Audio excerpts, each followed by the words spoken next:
Removing objects or distractions from your photos doesn't need to be difficult in Photoshop, so I'm going to show you 4 easy ways to do it, as well as a technique combining multiple methods to get the best results when you're removing complicated objects. So we'll start things off by covering some easier, more beginner-friendly methods that still do a great job. The first 2 methods we'll talk about are the content aware fill and then the patch tool in Photoshop.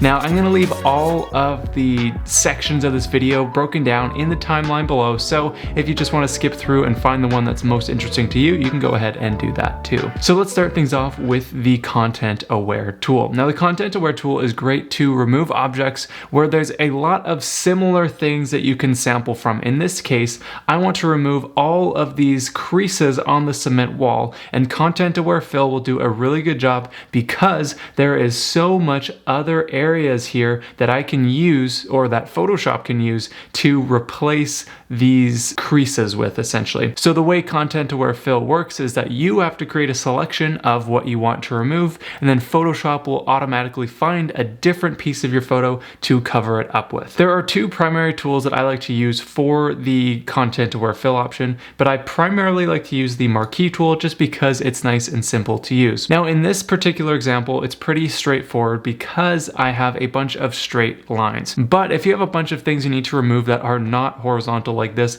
then I would recommend using the lasso tool instead, because you can draw your selection a little bit more freely like that, so you can get around any complicated edges. Since I just want to remove these straight lines, the marquee tool will be easiest for me. So before I make any selections, I want to make sure that my feather is set to at least 10 pixels so that it has a nice blend to the surrounding area and our final result looks realistic. With that set to 10 pixels, I'm going to just click and drag out to cover the area that I want to remove. Then I want to continue to select all the other areas that I want to remove. So by holding the shift key, you'll notice a little plus icon beside my cursor there.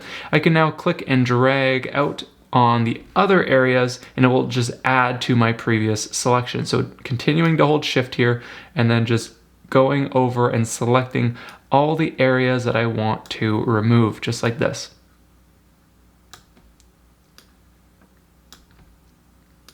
And if you're using the lasso tool, the exact same thing would apply. You could hold the shift key to add to your existing selections. Now where things start to get tricky here is around my subject here. Obviously the line goes right behind him, so we need to figure out how to deal with that. For now, I'm just going to add my selection all the way up to him like that. That looks pretty good to me. And now I will do the rest in the content aware fill window. So with this all created, I'm going to go up to edit and down here to content aware fill. This will open up a new dialog box for us where you will have a green highlight. And this green highlight represents all the areas that Photoshop will use to fill in your selection. So currently in my preview here, you can see how we have no creases on the wall anymore, but we do have pieces of the sidewalk showing up right in the middle of the wall, which is a bit weird. And that's because anything in green can be used as a sample to cover up what's inside of your selection. So I don't want any of my sidewalk to be considered, so I'm going to select my sampling brush right up here, and then I'll just go and paint over the green like so it gets rid of that green. And I'll also go over my subject so that we don't sample any of him as well. And now Photoshop only has the walls to take a sample from. And if I look at my preview here, we can see that the wall looks pretty darn good with just the automatic adjustments that Photoshop does for us. Now you can do some basic fine tuning of this using your fill settings here, but pretty much all the time when I'm doing this, I don't touch these, but you can play around with them if you'd like, but I am going to leave this at default and then at none. Now, like I mentioned before, we did have a little bit of an issue here with our line that goes behind our subject. So I'm going to apply this adjustment and then add some more content aware adjustments. So since I'm happy with the look of our current image, I'm going to click on apply. So that's going to apply those changes onto our photo. And if you look at our image now, all of those lines have been removed and it's visible here in the content aware workspace. Now I want to go and remove these little lines behind him. So I'm going to select my lasso tool within the content aware fill window here, and I'm going to zoom in and I'm just going to click and drag around the areas that I want to remove here. And I should also mention that once again, my feather is set to 10 pixels here. I'm gonna hold the shift key, go in between his arms here, and then finally all the way back here on his other arm like that. And now looking at our preview, you can see that the lines are completely gone from behind our subject. Now there is just this one little distraction piece here that I don't like, so I'm gonna also go hold the shift key and drag around that little line here. And then in our preview, that's all filled up and looking good. So I'll click apply. And now we want to put our output settings to new layer. So it's going to put all of these adjustments onto a new layer for us, and we'll click OK. Now pressing Command or Control D to deselect our active selection there, we have now removed all of our unwanted pieces from our image. And those adjustments are applied on 2 separate layers here, so you can freely edit them afterwards if you would like. Now in some cases, you do need to keep an eye out for repeating patterns such as the ones you see right here, these 3 little lines, but you can easily touch those up using Content Aware Fill once again, or in this case, when it's a really small thing, I'll just go and grab my spot healing brush and then click the Sample All Layers option and then just go and paint over those unwanted areas like so to remove any of those repeating patterns automatically for us. So that is Content Aware Fill. It's really great for removing general objects against simple backgrounds or simple textures like we saw in this example. Now the tool that I just used to touch up part of this image we'll be talking about later in this tutorial, but next let's talk about another simple object removal method in Photoshop called the patch tool. So going into my next example here, the patch tool can be accessed by clicking on the spot healing brush tool and then going down to the patch tool. So the patch tool works by allowing you to create a selection, a lasso selection, and then when you click inside of this selection, you'll click and move it over, and it will basically create a duplicate selection where everything inside of this one that I'm dragging around will replace the contents that our initial selection was in. So as you can see here, when I drag my cursor over this hiker, you can see her in my original patch tool selection. So the way this basically works is you can create a selection around what you want to get rid of and then manually tell Photoshop which pixels you want to replace your original selection with. Now currently I have my patch tool set to Content Aware, which means when I click and drag over onto my subject and let go, it's going to take that new sampled area and then try to blend it into our original selection as you see here. But if I undo that and change this to normal, watch how the effect is a little bit different. If I click and drag this over like so, it's going to blend those pixels a little bit differently. It's not going to take an exact copy anymore. Now the version of the patch tool that you choose to use will depend on your photo, and sometimes you have to try both. But for this particular example, I want to remove the people in the background. So I'm going to set it to Content Aware, as it's just going to give the easiest blending result. So with my patch mode set to Content Aware, I'll add a new layer so that we're editing non-destructively. And then I'm going to currently set my structure to 4 and my color to 5. This just controls how well the details and the color and luminance values of your sampled patch selection will blend into your original area. I'll then make sure that Sample All Layers is checked so that I can add these adjustments onto my new layer. So with that all done, I'm going to click and drag around the area that I want to remove, which are these people back here, trying to keep nice and close to them. And now with that selection made, I'll click and drag over to an area that I want to replace this background with, or replace this initial selection with. Something like that works good for me. Photoshop will do a nice job to blend that, and we can press Command or Control D to deselect and see our end result here. Now currently I can kind of tell that there's like a selection or something was being done back here, so we can do a couple more patch tool adjustments to make everything blend nicer.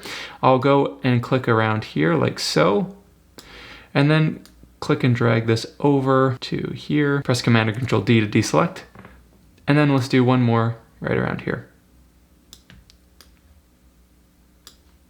So now with a couple of patch tool adjustments, turning that on and off, you can see how we've basically covered up the area that we wanted to remove. The patch tool can work well in situations like this where the background doesn't have super clear details, because since it was a larger area, if there was a lot of texture and lines and things like that, using the patch tool would be a little bit more complicated than some of the other tools like the clone stamp tool, or one of the healing brushes, for example. But in an example like this, where the background is relatively simple and straightforward, the patch tool is another great option to use. So now let's go and talk about our next example, which is the healing brush tool. Now quickly, before we get into this tool, make sure to hit that like button down below if you're enjoying the video so far, and consider subscribing to stay up to date with more Photoshop tutorials just like today's. Anyways, to access our healing brush, it's going to be within the same area as our patch tool. So clicking on that and going to the healing brush tool. Now you'll notice that there's the spot healing brush and then there's the healing brush. The healing brush allows you to manually sample an area and then paint over, versus the healing brush does all of that for you, like we used in the content of our fill example earlier. I like to use the healing brush just because you get a little bit more control over exactly what areas are being sampled to cover up your unwanted objects with. So with that tool selected, I'm going to create a new layer so that we're not directly editing this image. And what I want to do is remove this crane from the background. So with my mode set to normal, source set to sampled, and my sample set to all layers because I'm on that new transparent layer, I'm going to hold Alt or Option and click on an area to sample the photo. So the goal here is to sample an area that's similar to what you want to cover up. So since I'm in the sky here, I'm going to sample in the sky, maybe just scale up my brush a little bit, and I'm going to go and paint over that area like so. Now it is worth mentioning that when you're doing this, it is worthwhile to have a low hardness value so that your pixels blend in nicely with the surrounding area. And you can just continue to paint along like so. And the beauty of this tool is that you'll notice how it kind of blends in the colors and the brightness of the pixels automatically for you. So unlike the clone stamp tool, which we'll talk about in a moment here, which takes an exact copy of your sampled pixels, this tool takes your sample and then blends it into the area that you're wanting to remove. So this works really well for skin retouching or removing things against different colored backgrounds, or in this case we have like a more dark blue and then a white and things like that, and it just makes it blend really nicely with this tool. So I'm going to continue to go all the way down to around here.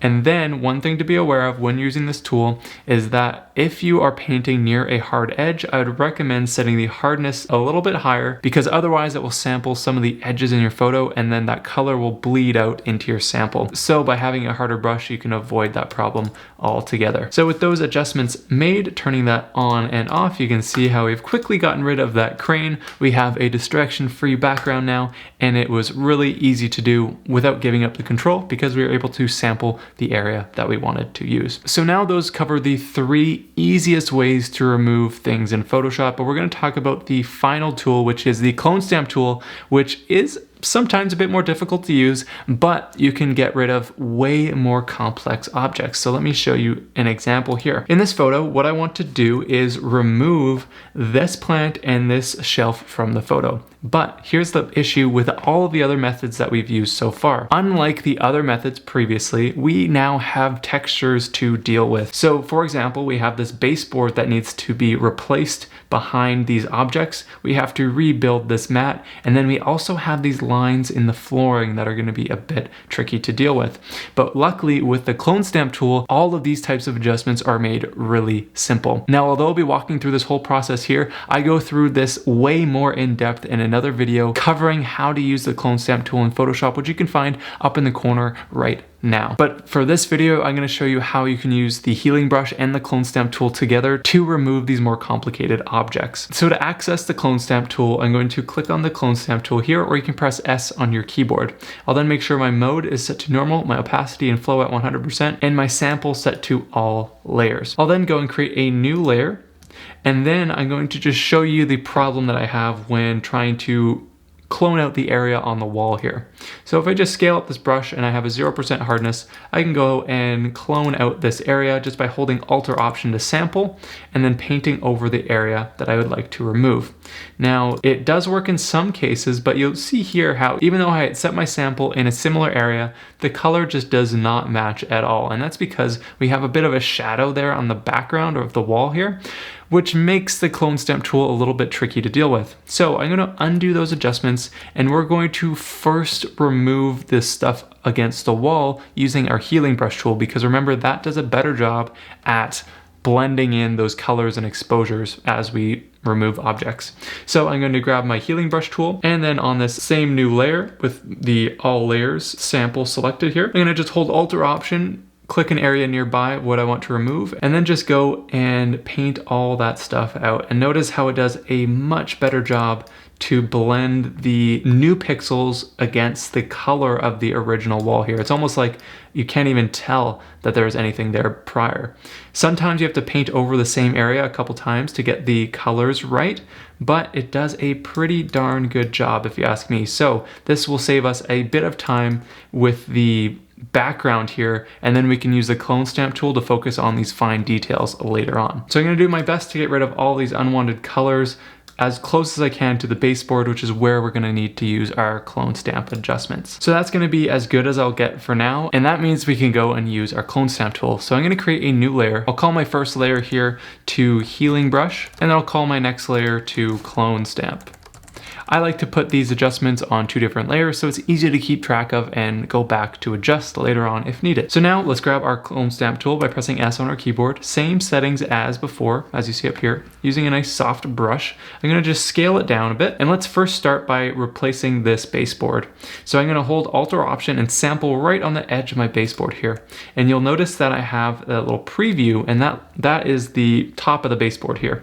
So I can use that sample to line up with the existing baseboard like so, and then I can click and drag out like that. This is going to sample and paint an exact copy of the baseboard right along the area that we want to remove. So it just makes life pretty easy in that sense. I'll then reset my sample here further down the baseboard like so, and then I'll go closer to what I want to remove, line up that edge once again, and then go and paint over the baseboard, going up the wall a bit, and then going down to the bottom. Reset the sample one more time, line up the edge, and then go and paint over that as well. Now I noticed that some of the bottom of the baseboard got a little messed up here. That's okay, we can just go and sample the bottom edge of the baseboard like so, and then go start in the area that looks a little bit weird, paint that over like that, reset that sample, once again line up that area, paint over,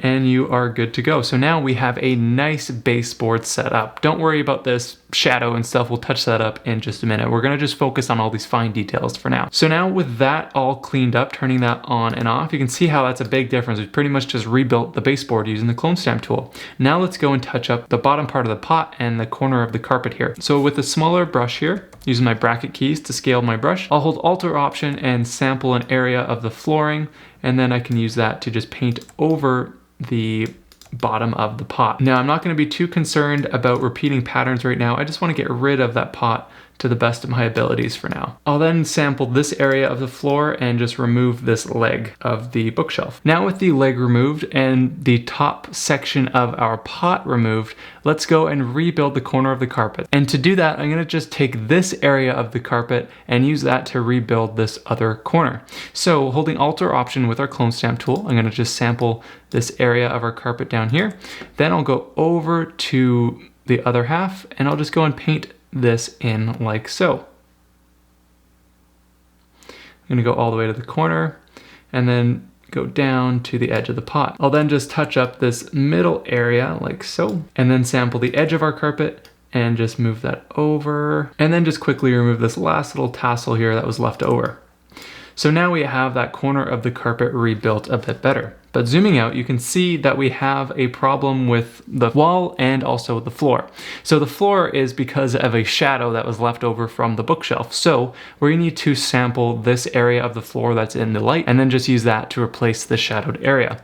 Luckily, we can do that quite easily with the clone stamp tool. Just make the brush size a little bit larger. I'm gonna have about a 25% hardness there, and I'm gonna sample maybe right in this area here. I'm gonna line this up with one of the other pieces of flooring, and then I can just go and paint over all of this other area that was in the shadow, and it will just lighten that up for me while still retaining the hardwood details basically. And then to remove this final little area, I'm just gonna sample right in here and then remove that line and paint up. Now with our floor touched up and the lines are looking a little better there, I'm gonna use my healing brush tool just to balance out this weird exposure on the bottom of the wall here.